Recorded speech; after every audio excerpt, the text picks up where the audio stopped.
Hello दोस्तों, स्वागत है आप सबका आपके अपने यूट्यूब चैनल एसएससी क्रिएटर में। दोस्तों, कैसे हैं आप सब? उम्मीद करता हूं बहुत अच्छे होंगे और बहुत ही अच्छी आपकी पढ़ाई चल रही होगी। आज हम ज्ञात करना सीखेंगे गुणनखंडों की संख्या या गुणनखंडों का योग कैसे निकाला जाता है। इस चैप्टर से आपको सभी एग्जामों में प्रश्न देखने को मिलते हैं, तो आज इस वीडियो को पूरा अंत तक देखने के बाद आपके कोई भी प्रश्न इससे संबंधित छूटने वाले नहीं हैं। तो आइए वीडियो को शुरू करते हैं। आपको बहुत मजा आने वाला है इस वीडियो में, क्योंकि हम बहुत ही इंटरेस्टिंग प्रश्नों को इसमें शामिल करके ले आए हैं जो कि आपके संभावित एग्जामों में पूछे जाने के चांस हैं। तो आइए वीडियो में आगे बढ़ते हैं और हमारा पहला प्रश्न है, ये दिया गया है 3600 के कुल गुणनखंडों की संख्या हमें बतानी है। हमसे क्या पूछ रहा है? 3600 में कुल गुणनखंडों की संख्या बतानी है। तो हम क्या करते हैं, पहले तो हम 3600 का क्या करेंगे, फैक्टर करेंगे कि कितने संख्याओं में यह टूटता है। गुणनखंड होते क्या हैं? मान लीजिए हमने लिया 24।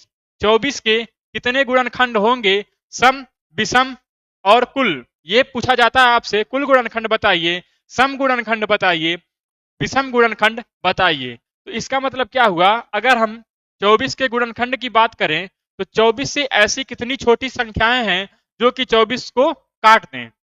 गुणनखंड मतलब क्या होता है कि जो नंबर आपको दिया जाएगा, ये 24 आपको दिया गया है, तो इससे छोटी कितनी संख्याएं हैं जो कि 24 को काट रही हैं। तो हमारा हो जाएगा 1 2 3 4 6 8 12 और कितना होता है, खुद है 24। कितना है?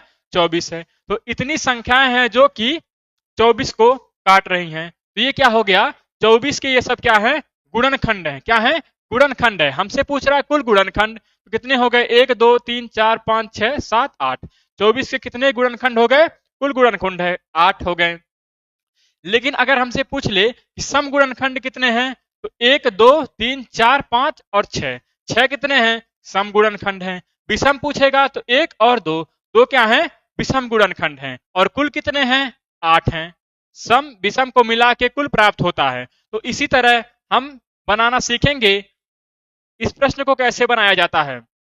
चलिए शुरू करते हैं। 3600 के कुल गुणनखंडों की संख्या क्या है? तो क्या करेंगे हम, 3600 का फैक्टर करेंगे। 3600 का फैक्टर करेंगे हम। आप पहले 2 से तोड़ लीजिए। 2 से आपको गुणनखंड विधि से तोड़ने आता होगा। क्या करना है, गुणनखंड विधि से तोड़िए। ये आपका जाएगा 2 एकम 2, 2 अठे 16, 18 दूना 36। 2 से तोड़ेंगे, 2 नवा 18 हो जाएगा। फिर 2 से तोड़ेंगे, ये कितना आ जाएगा, 45 दूना 90 होता है। फिर किससे जाएगा, फिर 2 से चला जाएगा। 2 दूना 4, 2 दूना 4 और इसमें गया 2 पच्चे 10। कितना हो गया? 225 हो गया। अब किससे जाएगा? अब 5 से कटेगा। क्यों 5 से कटेगा? क्योंकि लास्ट में आ गया 5, तो अब 5 से कटेगा। 5 चौका 20, 2 इसमें गया 5 पच्चे 25। कितना आ गया?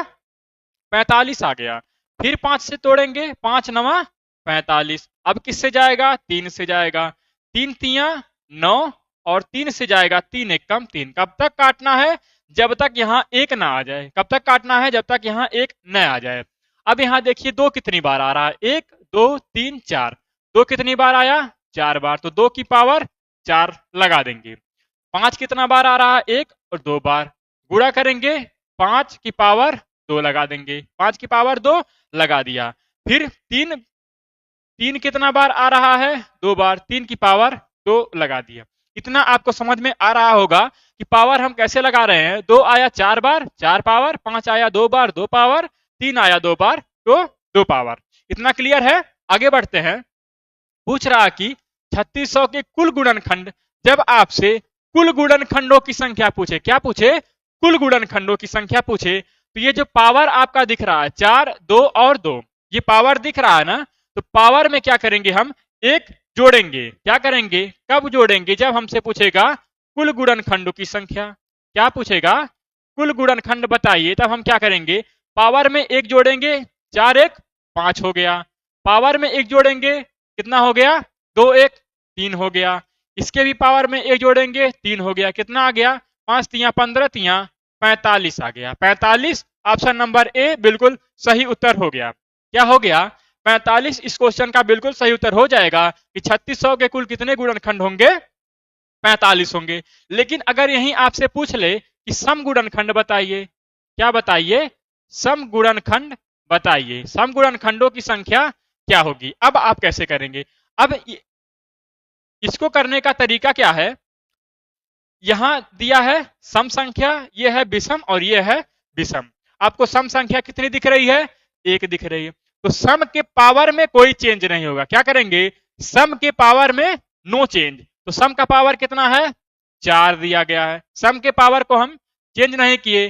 फिर विषम के पावर में एक जोड़ेंगे, क्या करेंगे, विषम के पावर में एक जोड़ेंगे, तो 2 है, कितना हो जाएगा, 3 हो जाएगा, 3 हो जाएगा। विषम के पावर में एक जोड़ेंगे, यहां भी 2 है, तो यहां भी क्या हो जाएगा, 3 हो जाएगा। अब इसका आप मल्टीप्लाई कर देंगे, 4 तिया 12 तिया कितना हो गया, 36 हो गया।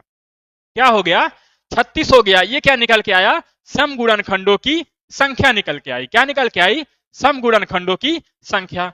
लेकिन अगर आपसे पूछ ले कि विषम गुणनखंडों की संख्या हमें बता दीजिए, विषम गुणनखंडों की संख्या हमें बता दीजिए, तब आप कैसे करेंगे, तब आप कैसे करेंगे, इसको भी सीख लीजिए। आगे आपको सम विषम सबका प्रश्न देखने को मिलेगा, लेकिन हम यहां आपको बता दे रहे हैं कि होता कैसे है। अब हमें ज्ञात करना है विषम गुणनखंडों की संख्या, तो हम क्या करेंगे, ये आपका सम है, यह विषम और यह विषम है। तो जब आपसे विषम गुणनखंडों की संख्या पूछेगा, तो आपको सम गुणनखंडों का कोई रोल इसमें नहीं रह जाता है, तो सम वाले को हम पूरा कैंसिल आउट कर देते हैं। क्या कर देंगे, सम को बिल्कुल ही छोड़ देंगे। अगर सम गुणनखंड पूछ रहा था तो सम की पावर में नो चेंज ऐसे एज इट इज रख के गुणा कर रहे थे, विषम के पावर में एक जोड़ के। लेकिन विषम के पावर, जब विषम गुणनखंड पूछेगा तो हम क्या करेंगे, सम के पावर को एकदम कैंसिल कर देंगे और विषम के पावर को क्या करेंगे, एक जोड़ेंगे। तो विषम के पावर 2 है, तो ये कितना हो जाएगा, 3 हो जाएगा। विषम के पावर 2 है, एक जोड़ेंगे, कितना हो जाएगा, 3 हो जाएगा। विषम के पावर में एक जोड़ना है, कब, विषम गुणनखंड में। तो यहां आप क्या देख पा रहे हैं कि विषम गुणनखंड, सम गुणनखंड, कुल गुणनखंड में क्या हो रहा है, विषम संख्याओं से कोई छेड़छाड़ नहीं हो रहा है, उसके पावर में एक जुड़ ही रहा है। ये कितना हो गया आपका, 3 तिया 9 हो गया। कितना हो गया, 3 तिया 9 हो गया। अगर हम इसको ऐड कर दें तो ये हमारा 45 आ गया, जो कि हमारा कुल गुणनखंडों की संख्या था, कुल गुणनखंडों की संख्या था। तो सम और विषम को ऐड किया हमने, कुल गुणनखंडों की संख्या प्राप्त होगी।